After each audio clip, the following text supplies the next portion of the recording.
Sanballat heard that we were rebuilding the wall, he became angry and was greatly incensed. He ridiculed the Jews, and in the presence of his associates and the army of the Samaritans, he said, "What are those feeble Jews doing? Will they restore this wall? Will they offer sacrifices? Will they finish in a day? Can they bring the stones back to life from those heaps of rubble, burned as they are?" Tobiah the Ammonite, who was at his side, said,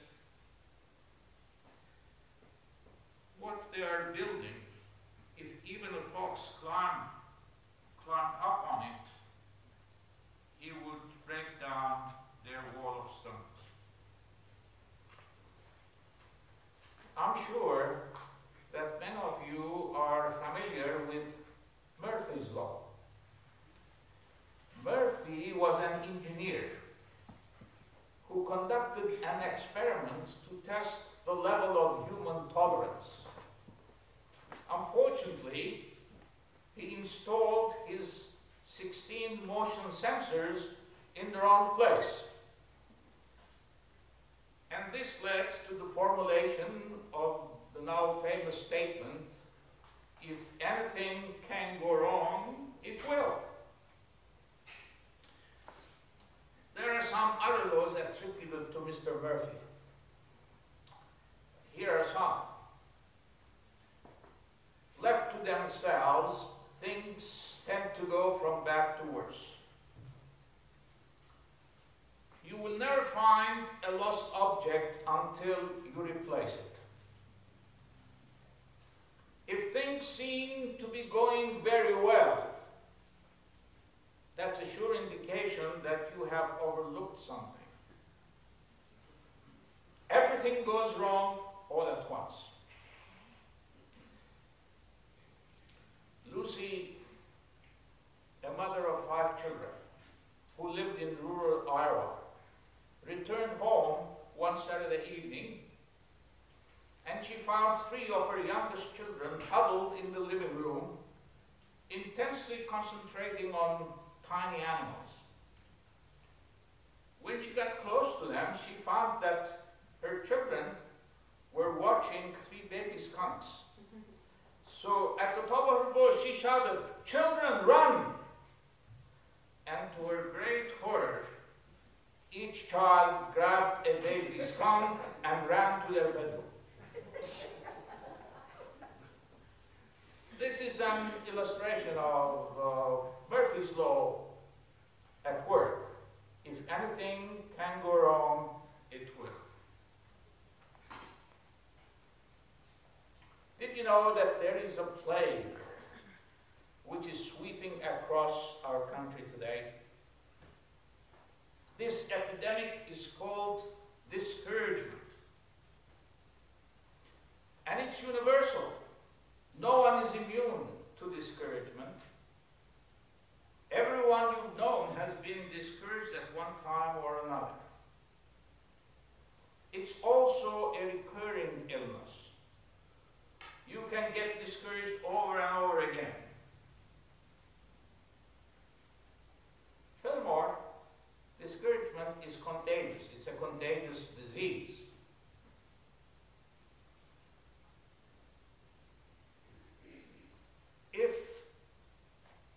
If you are discouraged, the people around you will notice that, and they too will become disheartened.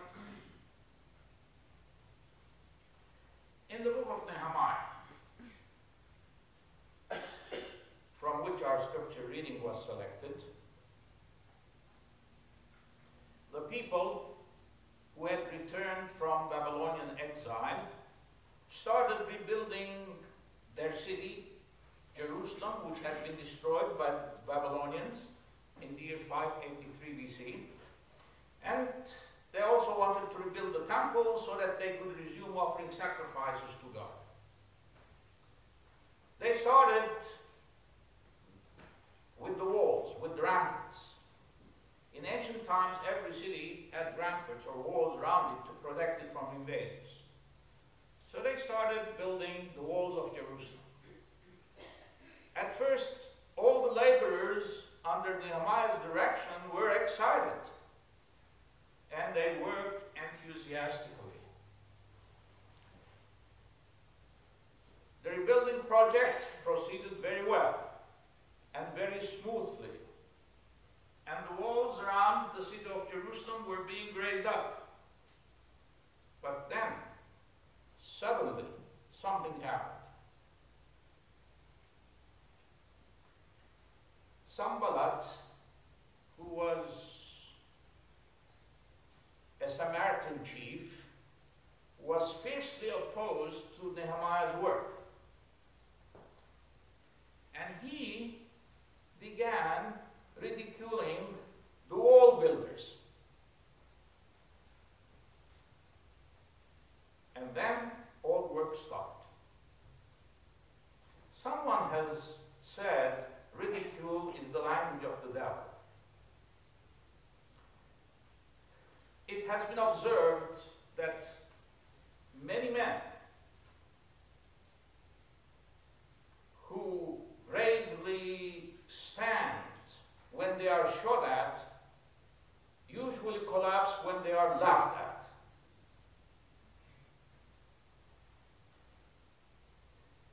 The devil uses this weapon, the weapon of ridicule, to discourage God's servants. You remember Goliath ridiculed the shepherd boy David, who met the giant with only a sling in his hand. The Roman soldiers mocked, ridiculed Jesus before and after his trials. The jeering crowd taunted Jesus, ridiculed him, while he was hanging from the cross. So you see, ridicule is a weapon, effective weapon that the devil uses to discourage God's servants. Sanballat called the builders feeble men. He insinuated that they were not real men, that they were effeminate. When Sanballat was through, it was now the turn of Tobiah, the leader of the Ammonites. And his joke was very insulting.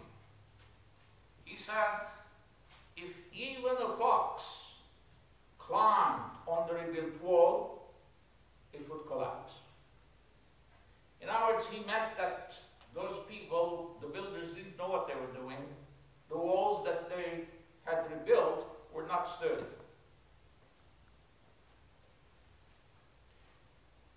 And when the wall builders heard these ridicules, heard these insults thrown at them, they stopped working. The whole project came to a standstill. God's people sometimes seem to have difficulty working together, whereas the people of the world have no problem uniting in opposition to them.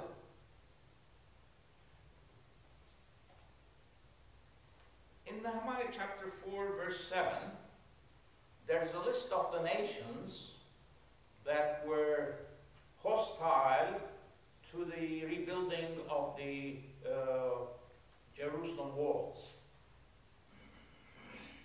To the north were the Samaritans, to the east were the Ammonites, to the west were the Philistines, and to the south were the Arabs. So these laborers who worked under Nehemiah's guidance felt that they were surrounded from four sides by enemies, and they were in danger of being ambushed at any time.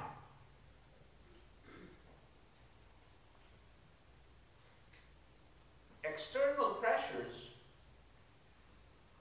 lead to the creation of internal problems like despair, depression, and discouragement.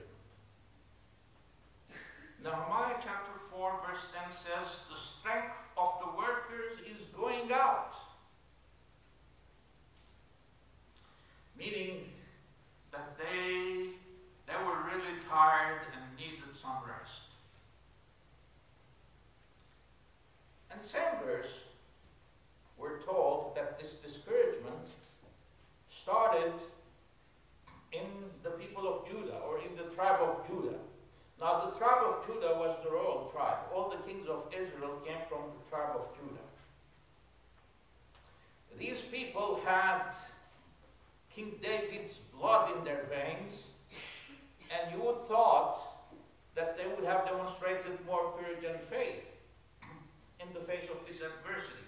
But discouragement started among the tribe of Judah, and these were considered as leaders. The people of Israel looked up to the tribe of Judah as their leaders. They were the pace setters.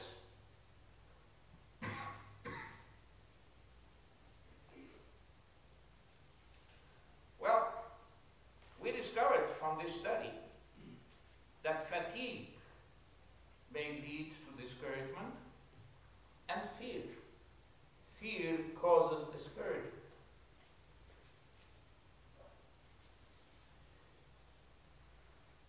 I want to call our attention to Nehemiah chapter 4, verse 6.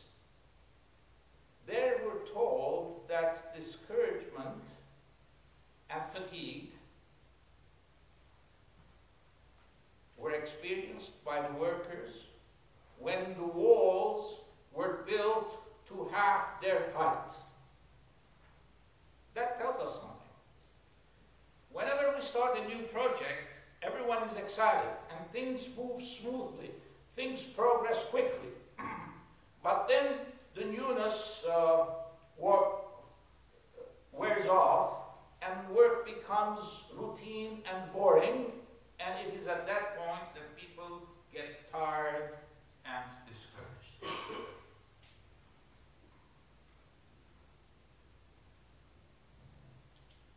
Nehemiah chapter 4, verse 10 says the workers said, we can't rebuild because there's too much rubble. Well, the rubble, the debris, was there all the time. It was there when they started the project, but at first they did not notice it. When they began the project, they did not notice the rubble that was all around them because they were excited. But now that they became fatigued and discouraged, the presence of the rubble became frustrating.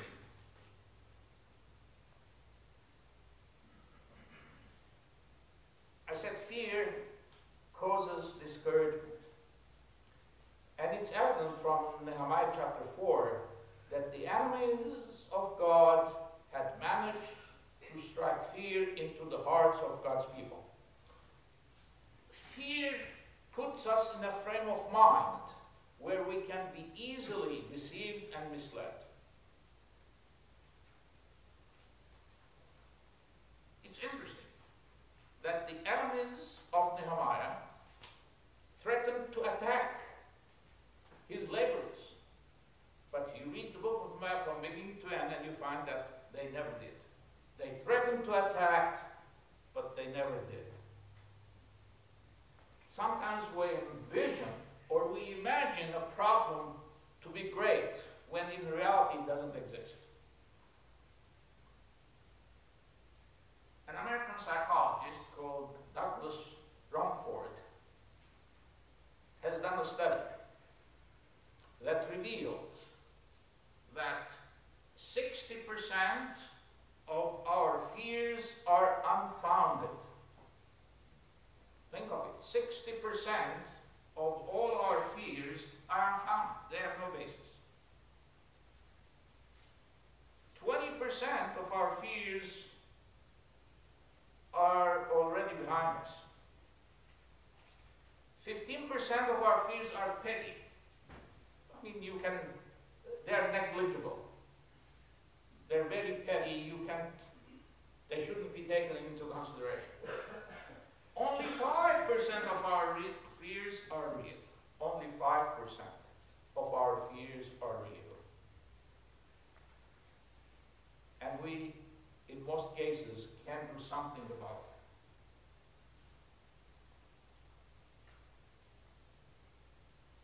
it. The antidote to fear is faith in God. When you put your faith and trust in God, then fear disappears.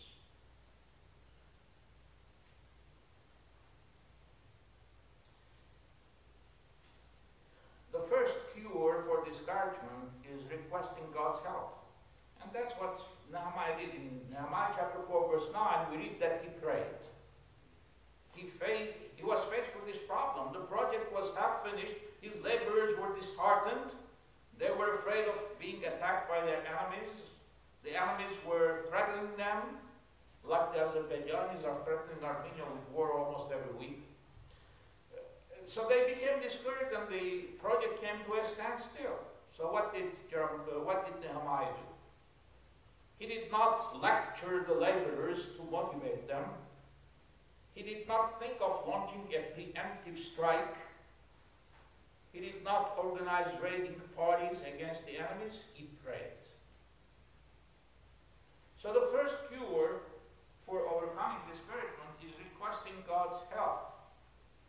The second cure for discouragement is to be realistic. What did Nehemiah do after he prayed? We're told that he stationed guards at the lowest part of the wall. That section of the wall was exposed, the most exposed to danger. That was the most vulnerable spot, and he felt it should be protected. So you request God's help first, and then be realistic.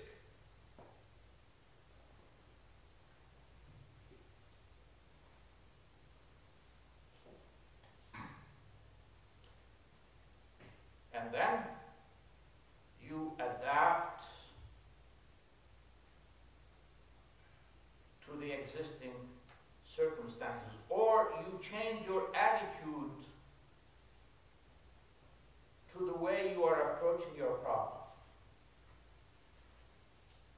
Adopt a change in your approach to problems. Again, when we read the book of Nehemiah, we find that Nehemiah did this. He divided his laborers into two groups.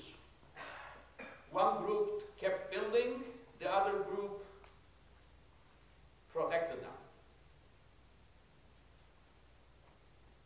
So half of the people were working, the other half had weapons in their hands, ready to defend.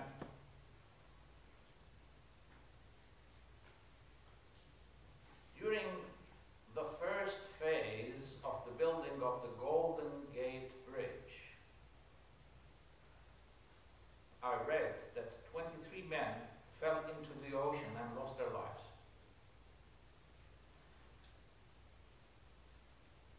It was because they had very few safety devices. It looks like Murphy's Law was operating. But when half of the bridge, when half of the bridge was completed, the engineers decided to build a large net, which they attached under the area where the people were working. Was it worth the effort and the expense to build that net? Yes, it was, because 10 men fell into it without suffering any injuries. And then the building of the bridge was completed in 3/4 of the time. Why do you think this happened? Because the workers were no longer in fear of falling. My dear brothers and sisters, God's safety net, or God's security net, spans this globe. No matter where you are, no matter what you have done, no matter how discouraged you've been, God's everlasting arms are stretched beneath you to uphold you, to support you, to sustain